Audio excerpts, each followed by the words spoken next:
میں ہمارا بڑھ چڑھ کر حصہ ہو. تو مدارس کی طرف ہم مدارس میں رائے مشورہ نہیں ان سے سیکھنے کے لیے آئے. اور وہ کیسے قربانی دیتے تھے وہ اللہ کے بندے. حضرت امام احمد بن حنبل رحمۃ اللہ علیہ یا امام مالک رحمۃ اللہ علیہ کے متعلق لکھا گیا ہے جب بادشاہ ان سے ناراض ہو گیا اور اس نے بائیکاٹ کر دیا حضرت امام مالک کے مدرسے کا اور یہ آگے آج تم مدرسہ نہیں چلاؤ گے, مدرسہ بند کر دو گے. ہوتا ہے غلط فہمی کی وجہ سے آدمی کسی ایک سے کٹتا ہے تو اس کے پورے نفع کو نقصان میں بدل دینا چاہتا ہے. کسی ایک سے کٹتا ہے تو پورے نفع کو نقصان میں بدل دینا ہے. تمہیں جب اختلاف کے حدود معلوم نہیں ہے, کسی سے جھگڑنے کے آداب معلوم نہیں ہے, کسی سے رائے میں اختلاف کرنے کا سلیقہ نہیں آتا ہے, تو پھر کیوں بنا وجہ کے رائے دہی اور اختلاف کرتے ہو؟ اختلاف کرنے کا حق انہیں ہے جنہیں اختلاف کے حق معلوم ہو. ہم نہ اتحاد چاہتے ہیں نہ اختلاف چاہتے ہیں, ہم حق چاہتے ہیں. حق کے لیے اتحاد بھی ہوگا, حق کے لیے اختلاف بھی ہوگا. ہمیں حق چاہیے, حق کے لیے ہم ملیں گے بھی, حق کے لیے ہم کٹیں گے بھی.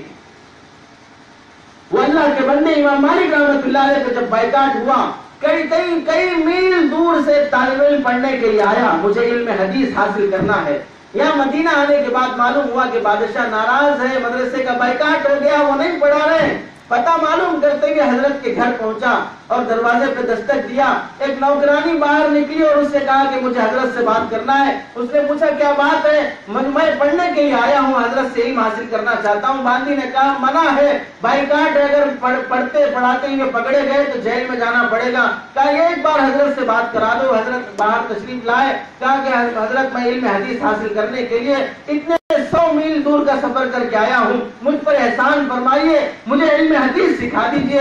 حضرت نے کہا کہ بیٹا میں بھی پڑھانے کے لیے فارغ ہوا ہوں, لیکن بادشاہ کی طرف سے بائیکاٹ ہے, میں نہیں پڑھا سکتا. اگر پکڑے گئے تو بھی جیل میں جائے گا, میں بھی جیل میں جاؤں گا. وہ رونے لگا اور کہنے لگا حضرت میرے پاس ایک تدبیر ہے, میرے پاس ایک آئیڈیا ہے, اس سے پڑھا سکتے ہیں بادشاہ کو اور اس کے ان چیلوں کو گمان بھی نہیں ہوگا. حضرت نے پوچھا کیا تمہارے پاس آئیڈیا ہے؟ وہ طالب علم کہہ رہا حضرت میں روزانہ 2-4 گھروں کے دور سے اپنا بھیس بدل کر فقیروں کا لباس پہن کر ہاتھ میں لکڑی لے کر اور ہاتھ میں کٹورا لے کر بھیک مانگتے ہوئے فقیروں اور بھکاریوں کی طرح اللہ کے نام پہ کچھ دے دو, اللہ کے نام پہ کچھ دے دو, یہ صدا لگاتے آؤں گا. میرا مقصد بھیک مانگنا نہیں ہے, میرا مقصد بھیک مانگنا نہیں ہے, مجھے علم حدیث حاصل کرنا ہے. میں ان گھروں سے آواز لگاتے آؤں گا تاکہ لوگوں کو شک نہ ہو کہ میں صرف آپ کے گھر پہ آ رہا ہوں, اور جب آپ کے گھر پہ پہنچوں تو آپ باہر نکل کر مجھے ایک حدیث سکھا دیجئے, میں وہ حدیث یاد کر لوں گا اور آگے بڑھ جاؤں گا.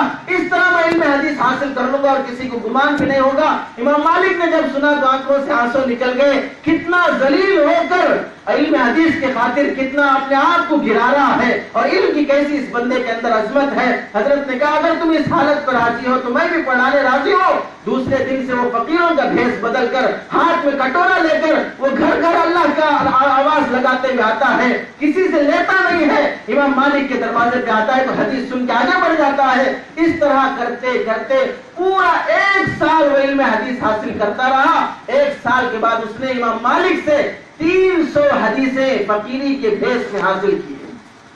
300 حدیثیں اس نے یاد کیا امام مالک رحمۃ اللہ علیہ سے. جب بادشاہ کا بائیکاٹ ختم ہوا اور مسجد نبوی میں درس شروع ہوا تو طلبہ کا جمگھٹا اور مجمع آگے بڑھنے لگا. یہ طالب علم پیچھے بیٹھا ہے. امام مالک نے فرمایا اور اس کی طرف دیکھ کے آنکھوں سے آنسو نکلے اور کہا کہ حقیقی طالب علم تو وہ جو پیچھے بیٹھا ہے جس نے اپنے آپ کو ذلیل کر کے علم حدیث حاصل کیا ہے. آج دنیا اور عالم عرب میں اس طالب علم کی لکھی ہوئی کتاب مدرسوں میں پڑھائی جاتی ہے جسے مسند بقی ابن مخلد کے نام سے جانا جاتا ہے.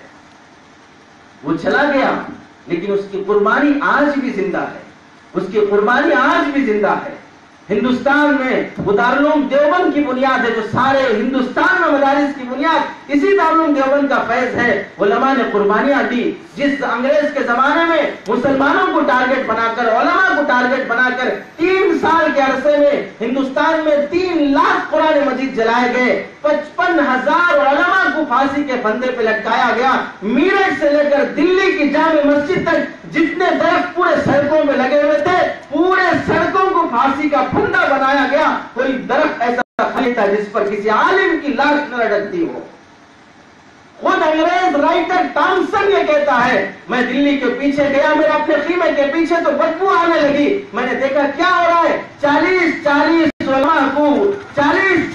علماء کو خنزیروں کی کھال میں لپیٹا جاتا اور دیکھتی ہوئی آگ میں انہیں ڈال دیا جاتا, گولیوں میں لپیٹا جاتا اور انہیں گولیوں کا نشانہ بنا کے چھلنی کر دیا جاتا, اور ان عالموں سے یہ کہا جاتا کہ تم یہ کہہ دو کہ ہم انگریز کے مخالف نہیں ہیں.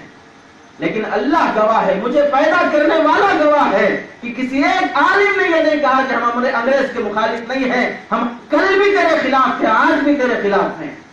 اور تم نے جانا بڑا ہوگا, شاید توفیق ملی ہو, انگریز ہندوستان میں 100 سال سے زائد رہا,